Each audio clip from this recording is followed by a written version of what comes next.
Perkenalkan, saya Ana Herina. Saya merupakan salah satu dosen tetap di program studi Ilmu Perikanan Fakultas Ilmu Tanaman dan Hewani Universitas Bina Insan. Video ini dibuat dengan tujuan sebagai salah satu syarat sertifikasi dosen tahun 2025, yaitu pada pernyataan diri dosen dalam unjuk kerja Tridharma Perguruan Tinggi atau PDD UKT-PT, khususnya pada aspek pengajaran. Pada kesempatan kali ini, saya akan menampilkan video pengajaran mata kuliah penyakit dan parasit ikan dengan metode DIA, yaitu Delivery, Interaction, and Assessment. Mata kuliah penyakit dan parasit ikan merupakan mata kuliah wajib yang harus diambil oleh mahasiswa semester 5. Mata kuliah ini berbobot 2 SKS teori dan 1 SKS praktikum. Adapun bahasa pengantar yang saya gunakan dalam pembelajaran ini yaitu bahasa Indonesia. Mata kuliah ini membahas mengenai parasit dan penyakit ikan, baik itu berupa penyakit infeksi bakteri, jamur, maupun virus, serta bagaimana kebijakan dalam pengendalian penyakit seperti menjaga kondisi lingkungan perairan agar tetap stabil. Adapun capaian pembelajaran yang ditetapkan pada mata kuliah ini yaitu terdiri atas capaian pembelajaran prodi dan capaian pembelajaran mata kuliah. Pada capaian pembelajaran prodi terdiri dari 4 aspek, yaitu aspek sikap, aspek pengetahuan umum, dan yang terakhir aspek keterampilan khusus. Pada aspek sikap, capaian pembelajaran yang diinginkan adalah menunjukkan sikap bertanggung jawab atas pekerjaan di bidang keahliannya secara mandiri. Pada aspek pengetahuan terdiri atas 3 capaian. Yang pertama, menguasai pengetahuan dasar mengenai penyakit ikan. Kedua, menguasai konsep teoritis dalam mendiagnosis penyakit ikan. Yang ketiga, menguasai konsep teoritis dalam berkomunikasi, dalam penyampaian masalah, maupun dalam ruang lingkup penyakit ikan. Pada aspek keterampilan umum, terdiri atas 5 capaian. Yang pertama, mampu menerapkan pemikiran logis, kritis, sistematis, dan inovatif dalam konteks pengembangan atau implementasi ilmu pengetahuan dan teknologi yang memperhatikan dan menerapkan nilai humaniora yang sesuai dengan bidang keahliannya. Yang kedua, mampu menunjukkan kinerja mandiri, bermutu, dan terukur. Yang ketiga, mampu memelihara dan mengembangkan jaringan kerja dengan pembimbing, kolega, sejawat, baik dalam maupun di ruang lingkup lembaga. Dan yang keempat, mampu bertanggung jawab atas capaian hasil kerja kelompok dan melakukan supervisi evaluasi terhadap penyelesaian pekerjaan yang ditugaskan kepada mahasiswa dan bagaimana tanggung jawabnya. Yang kelima, mampu melakukan proses evaluasi diri terhadap kelompok kerja yang berada di bawah tanggung jawabnya dan mampu mengelola pembelajaran secara mandiri. Pada aspek keterampilan khusus terdiri atas 2 capaian. Yang pertama, mampu melakukan evaluasi dan menganalisis jenis parasit dan penyakit pada ikan. Yang kedua, mampu melakukan evaluasi pembelajaran baik secara teori maupun praktik. Selanjutnya, pada capaian pembelajaran mata kuliah pada akhir mata kuliah ini yaitu terdiri atas beberapa capaian. Yang pertama, mahasiswa mampu menjelaskan dan memahami tentang parasit dan penyakit ikan. Yang kedua, mahasiswa mampu menjelaskan dan memahami gejala klinis dan cara pengendalian penyakit ikan. Dan yang ketiga, mahasiswa mampu menjelaskan dan memahami sumber penyakit ikan. Adapun referensi yang saya gunakan dalam mata kuliah ini cukup beragam, baik itu dari buku, jurnal internasional, maupun dari jurnal nasional terakreditasi. Sistem pembelajaran yang digunakan dalam mata kuliah ini dilaksanakan secara tatap muka atau luring, maupun secara daring menggunakan Zoom Meeting ataupun Google Meet dengan menggunakan metode pembelajaran aktif yang mengutamakan peran dan keaktifan mahasiswa. Dalam proses pembelajarannya, yaitu dilakukan ceramah, diskusi interaktif, diskusi kelompok, dan penugasan berupa studi kasus. Pembelajaran mata kuliah ini dilakukan sebanyak 16 kali pertemuan atau 16 pekan di mana 7 pekan pertama sebelum UTS, kemudian dilanjutkan pekan UTS, 7 pekan berikutnya sebelum UAS, dan dilanjutkan pekan UAS. Mata kuliah penyakit dan parasit ikan memiliki 5 komponen penilaian, antara lain UTS 30%, UAS 35%, praktikum 10%, tugas 10%, dan kehadiran 15% yang sebelumnya telah saya sampaikan di awal perkuliahan kepada mahasiswa. Berikut saya tampilkan video cuplikan proses pembelajaran di kelas. Selamat menyaksikan. Oke, Assalamualaikum warahmatullahi wabarakatuh. Waalaikumsalam warahmatullahi wabarakatuh. Gimana kabarnya teman-teman semua? Udah pada sarapan ya? Ya. Siap dulu. Berarti semangat nih kalau udah sarapan. Di hari ini kita bahas seperti biasa ya, mata kuliah kita di penyakit dan parasit ikan. Kali ini materinya tentang permasalahan dan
Footwear.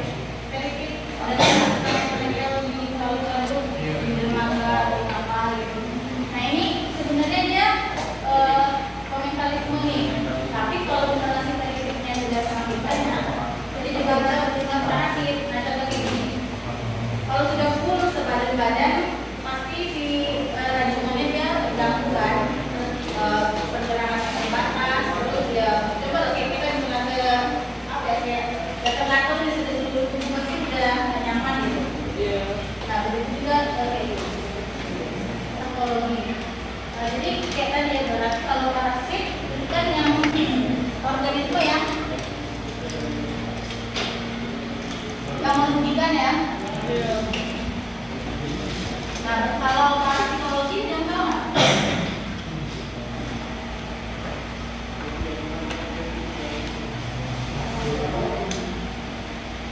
Itu kayak biologi, mikrobiologi. Kalau biologi kan ilmu yang mempelajari tentang alam, bagaimana alam itu. Biologi itu kayak ilmu gitu. Terus kayak ilmu itu organisme yang hidupnya tergantung pada orang lain. Jadi kita anggap kalau organisme itu ada si inang sama si parasit.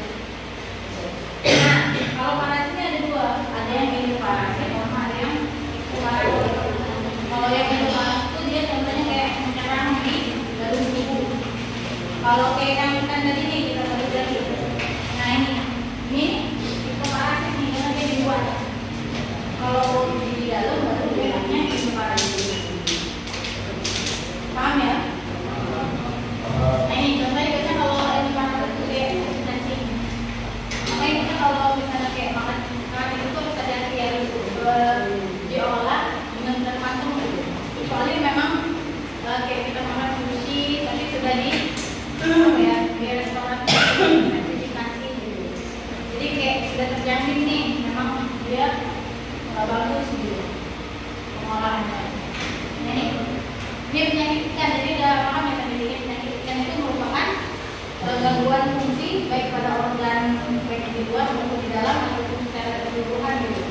Bisa jadi karena faktor tadi biotik dan abiotik. Kalau biotik tadi kayak parasit, jamur, bakteri, virus. Kalau abiotik itu faktor dari lingkungan gitu.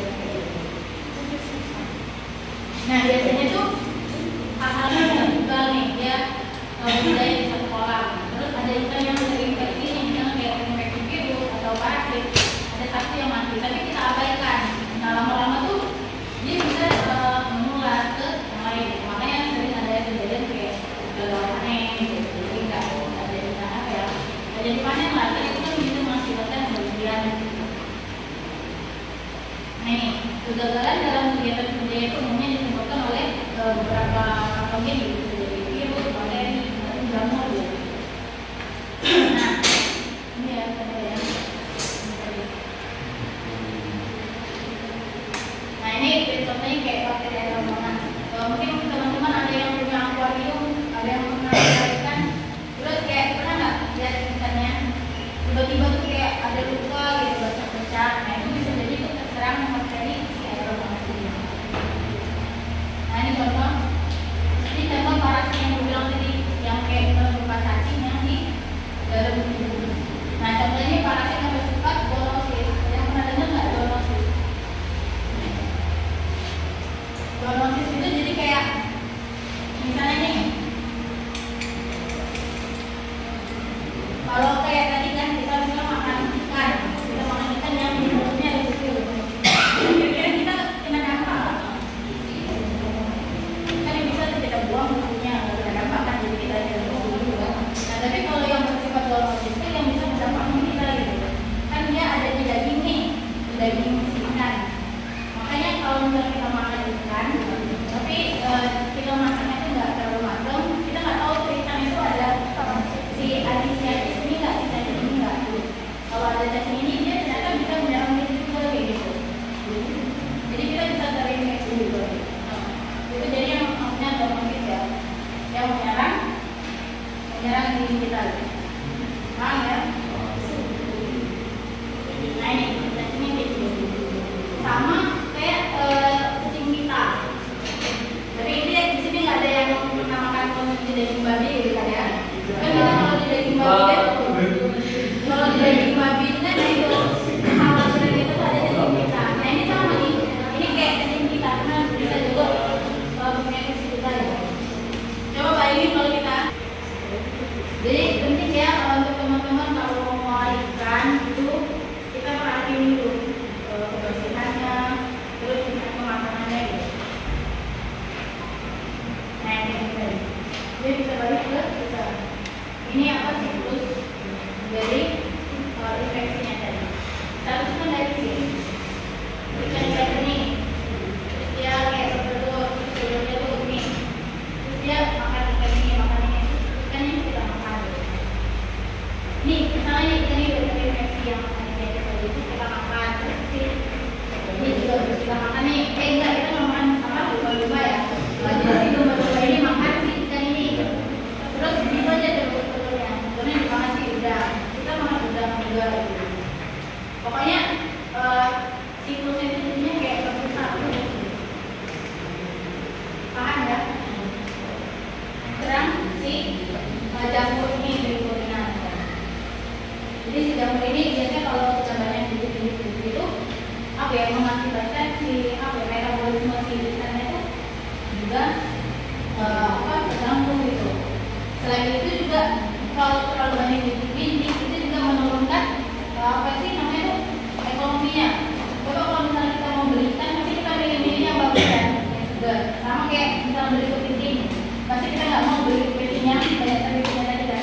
Nah itu jadi menurunkan ekonominya tadi. Nah ini kayak virus, biasanya itu kayak diperlukan koi. Nah jadi adanya penyakit itu sebenarnya ada di ini ada di 3 ini. Pertama itu adanya inang, yang dari inang, terus ada lingkungan itu sendiri sama ada patogen. Jadi kalau misalnya nggak ada inangnya, ya nggak akan ada penyakit. Kalau misalnya nggak ada lingkungannya, gimana kita mau ada penyakit gitu? Kalau nggak ada penyakitnya juga ya gimana kita terinfeksi gitu. Dan di sini ada yang mau ditanyain?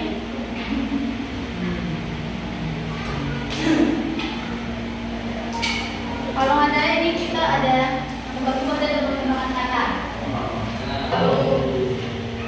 Benar ya kan bau, sambil aku berada di sungai, memiliki bumi, oke. Bentar boleh ya. Ada yang mau ditanyain nggak untuk materi kita hari ini? Oh ya, ibu ada tugas untuk kalian minggu depan.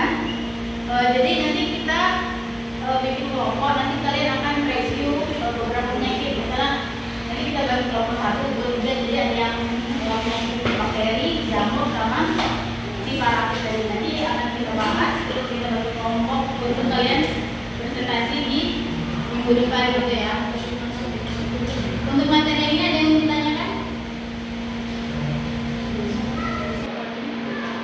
Atau mungkin ada yang masuk permasalahan?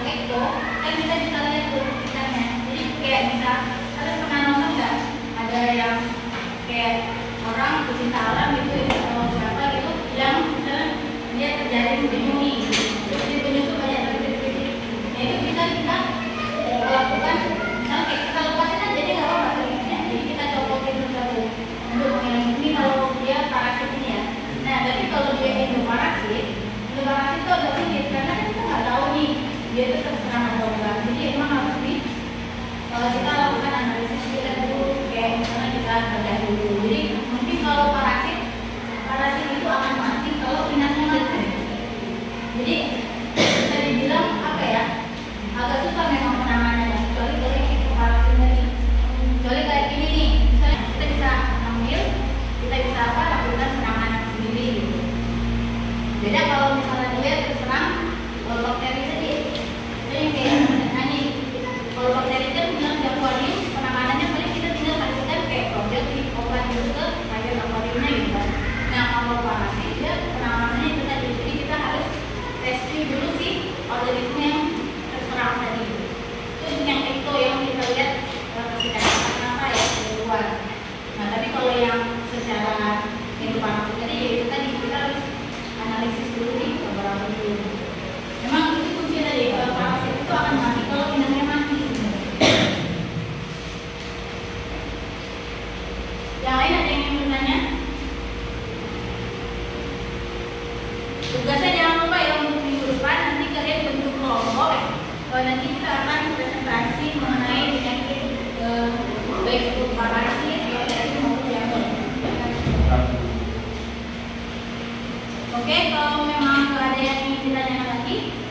Mungkin nanti kalau misalnya ada yang ingin diskusi, kalian bisa langsung aja chat di grup WhatsApp kita.